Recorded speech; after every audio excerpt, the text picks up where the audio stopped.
मेरा नाम नेहा है। उम्र अभी 21 साल है।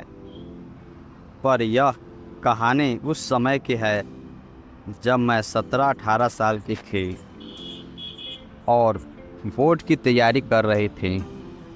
देखने में मैं दुबली पतली थी, रंग सांवला, लेकिन चेहरे आकर्षक।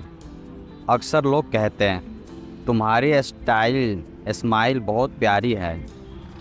मुझे यह सुनकर अंदर से अच्छा लगता, मगर मैं पढ़ाई में भी उतनी ही गंभीर थी। मेरे एक दूर के रिश्ते के मामा थे, रितेश। उम्र में मुझसे लगभग 7-8 साल बड़े, लंबे चौड़े कंधे वाले, सांवले लेकिन बेहद आकर्षक। उसका स्वभाव शांत था और उसका कॉन्फिडेंस अलग ही था। वो परीक्षाओं की तैयारियां कर रहे थे और खाली समय में बच्चों को ट्यूशन भी पढ़ाते थे। संयोग से मुझे भी वही पढ़ाते थे। हर रोज रात 8 बजे वे मेरे घर आ जाते। मेरा छोटा सा स्टडी रूम था जिसमें एक टेबल, चेयर, अलमारी और एक छोटा बिस्तर रखा था। आमतौर पर घर के लोग वहां आते जाते नहीं थे। पापा और मम्मी को रितेश मामा पर पूरा भरोसा था और मुझे भी उसके पढ़ाई का तरीका पसंद था। धीरे धीरे मुझे उनकी आदत सी लग गई थी।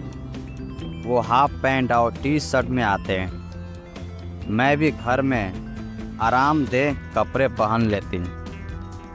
उनका पढ़ाना सिर्फ किताबों तक सीमित नहीं था।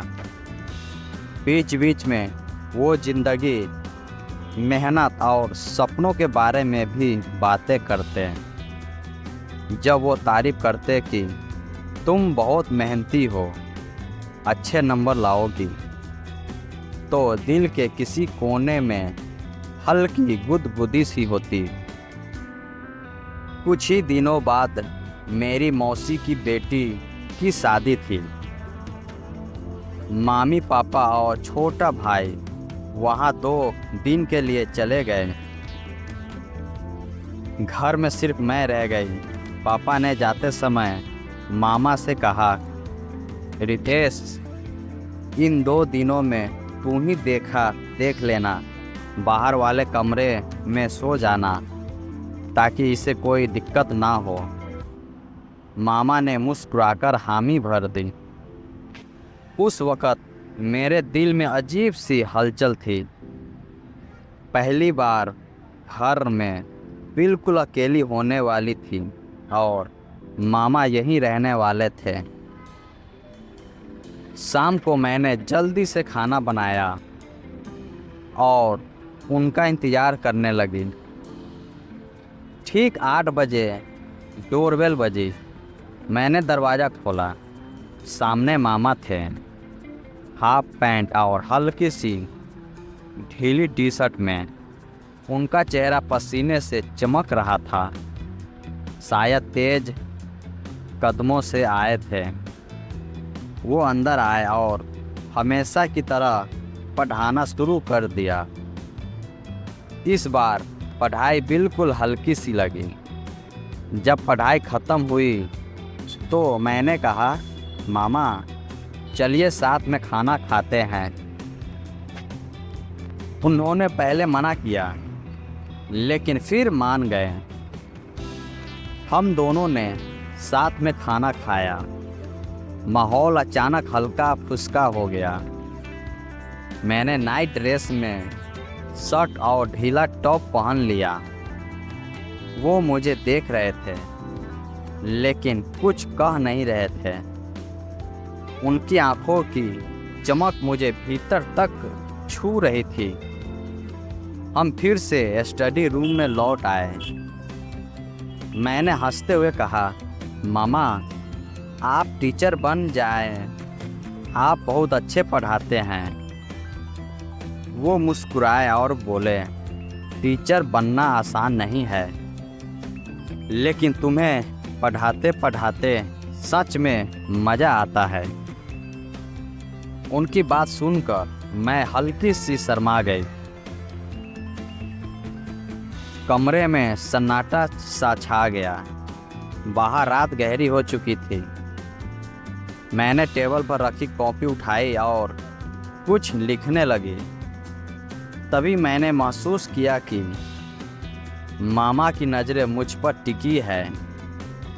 मैंने सिर उठाकर देखा तो उनकी आंखों में कुछ और ही चमक थी।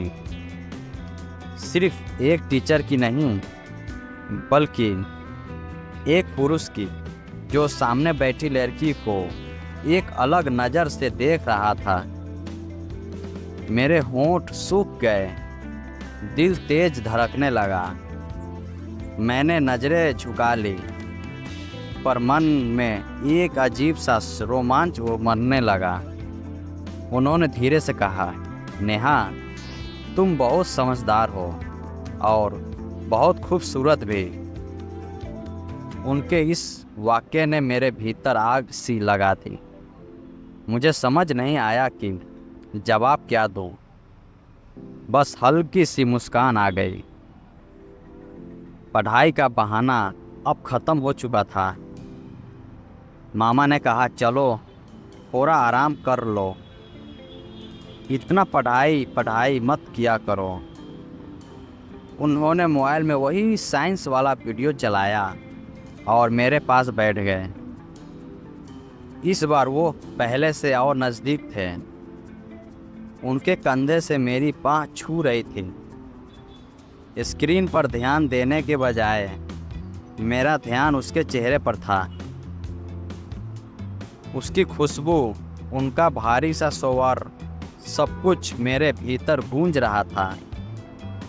मैंने हिम्मत जुटाकर कहा, मामा, आप इतने अलग क्यों लग रहे हैं आज? उन्होंने मुस्कुराते हुए मेरी आंखों में देखा और बोले, शायद इसलिए क्योंकि आज हालात अलग हैं, घर खाली है और मुझे लग रहा है कि हम दोनों अकेले हैं एक दूसरे को समझने के लिए। मेरी सांसें तेज हो गई। मैंने कोई जवाब नहीं दिया, बस उनकी आंखों में देखती रही। रात धीरे धीरे और गहरी होती चली गई। बाहर खामोशी थी और कमरे में सिर्फ हमारी धीमी धीमी सांसें। मामा ने हल्के से मेरा हाथ पकड़ा। मैंने झिकझिकाते हुए पलटकर देखा, पर इस बार मैंने हाथ नहीं छुड़ाया। उस स्पर्श में एक अजीब सा सुकून था। ऐसा लगा मानो मैं इसी पल का इंतजार कर रही थी। उन्होंने धीमे स्वर में कहा, डरो मत, मैं तुम्हें भी तकलीफ नहीं दूंगा। मेरी आंखें भर आई। पता नहीं क्यों, पर मुझे लगा यही भरोसा, यही गर्माहट, यही रिश्ता मैं चाहती थी। पहली रात हमारी खामोशी और नज़रों में बीत गई, पर दूसरी रात और गहरी थी। दिन भर मैं मामा का इंतज़ार करती रही। जैसे ही वो आए, घर फिर से जिंदा हो उठा। हमने साथ खाना खाया, बातें की। अब हमारी बातचीत सिर्फ पढ़ाई तक सीमित नहीं थी। वो अपने सपनों के बारे में बताते हैं, मैं अपनी ख्वाहिशें। रात को जब हम स्टडी रूम में गए तो माहौल पहले से कहीं ज़्यादा करीबियों से भरा हुआ था। अब उनके सामने बैठते ही मुझे किताबें खोलने की ज़रूरत नहीं पड़ती थी। उन्होंने कहा, नेहा, यह 2 दिन मेरी ज़िंदगी के सबसे ख़ास दिन है। मैंने धीरे से पूछा, क्यों?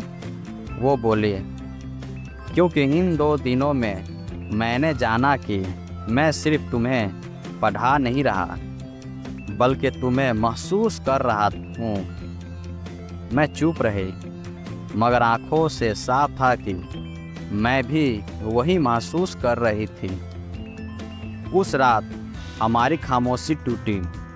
हमने एक दूसरे के दिल की बात कह दी। कोई शब्द नहीं थे, बस एक गहरा रिश्ता था जो किताबों और रिश्तेदारी से कहीं आगे निकल चुका था। जब मम्मी पापा वापस आए तो सब सामान्य था। मामा ने वैसे ही पढ़ाना शुरू किया, पर हमारे बीच जो रिश्ता बन चुका था उसे हम दोनों ही समझते थे। वो 2 रातें हमारी ज़िंदगी का सबसे खूबसूरत मोड़ थी। वहाँ ना सिर्फ पढ़ाई थी, ना सिर्फ रिश्ता, बल्कि एक अनकहा प्यार था जो हमने हमेशा जोड़ता रहा। धन्यवाद।